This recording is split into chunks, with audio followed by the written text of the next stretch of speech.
Proses perkuliahan hampir selesai.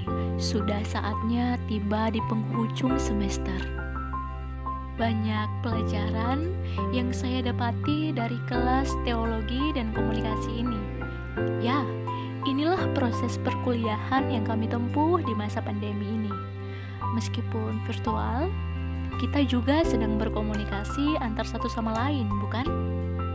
Nah, komunikasi adalah hal yang sangat mendasar dalam kehidupan manusia.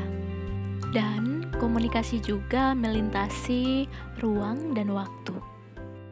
Dan yang tak kalah penting juga, berkomunikasi sama dengan kita berteologi, sangat lekat dengan teologi.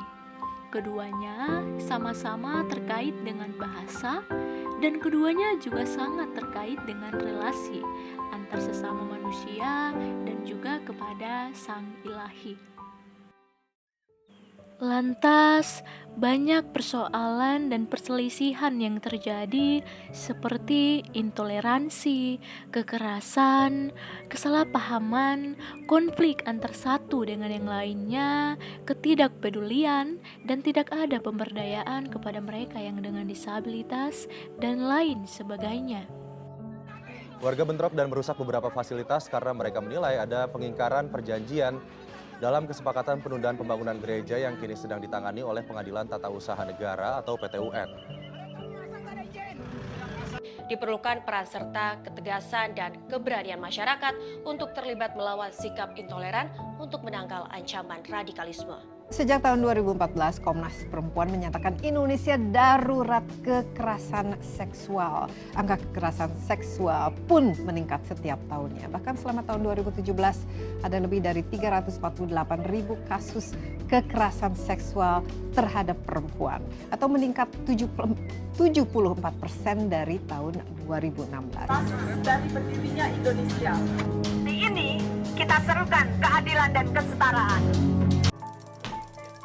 Terutama bagi orang dengan disabilitas. Orang dengan disabilitas bukan cuma sering tidak mendapat fasilitas, mereka juga sering diperlakukan berbeda. Ya, hal-hal tersebut terjadi mungkin saja karena kita bungkam, kita berdiam diri, kita tidak peduli, dan tidak mau mengkomunikasikan solusi-solusi yang ada untuk dilakukan dan tidak menjalankan relasi yang baik. Untuk itulah dari hal-hal ini saya belajar dari kelas teologi dan komunikasi, berbagai teknik dan metode berkomunikasi antar sesama untuk saling memahami dan menghargai satu sama lain. Dan satu hal yang sangat membentuk saya, yakni menjadi pribadi yang lebih peka terhadap lingkungan di sekitar, terhadap persoalan-persoalan yang sedang terjadi. Karena ketika saya tidak bungkam, tidak berdiam diri, dapat mengkomunikasikannya dengan baik, bertindak dengan baik, maka akan mewujudkan relasi yang baik antar sesama. Dan mungkin saja dari hal-hal ini dapat memperkecil potensi konflik yang akan terjadi antar sesama.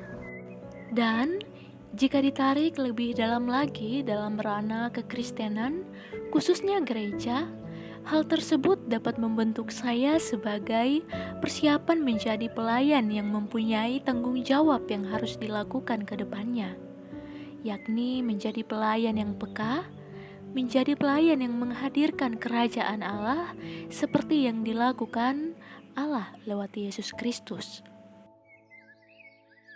Karena ketika bertolak dari salah satu materi dalam kelas teologi dan komunikasi, yakni teologi relasi, saya dapat merefleksikan banyak hal, yakni Allah selalu berusaha mengkomunikasikan dirinya lewat Yesus Kristus kepada ciptaannya.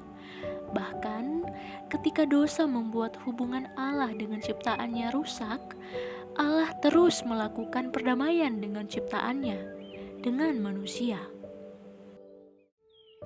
Allah selalu berkomunikasi.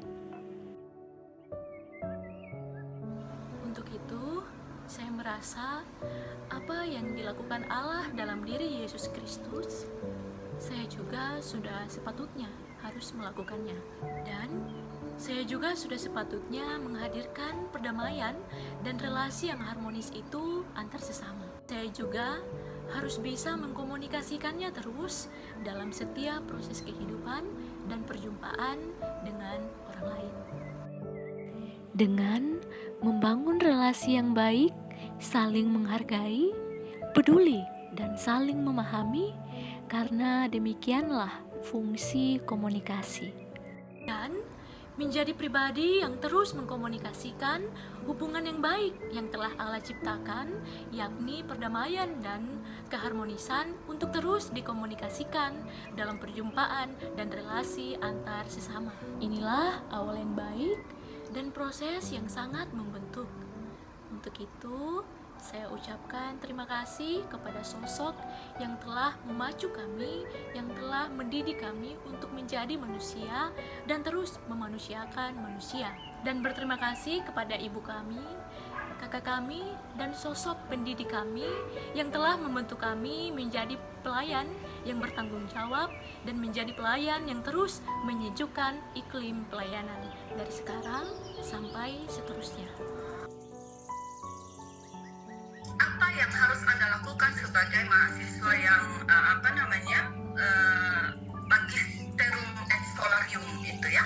Jadi Anda berproses di dalam fakultas ini, dalam universitas ini, berproseslah dengan bijaksana. Berproseslah dengan bijaksana, belajarlah, carilah ilmu yang dapat membekali Anda ke depan, seperti itu. Prioritas Anda ada di sini itu untuk apa? Itu yang pertama. Ini fakultas apa? Itu yang kedua. Anda akan kembali kemana? Itu yang ketiga. Jadi dalam setiap langkah Anda, tolong ingat itu baik-baik. Dari semua yang telah disampaikan, mari ambil hikmahnya yang baik dan mari sama-sama kita lakukan. Tuhan memberkati setiap langkah kita melewati proses kehidupan kita.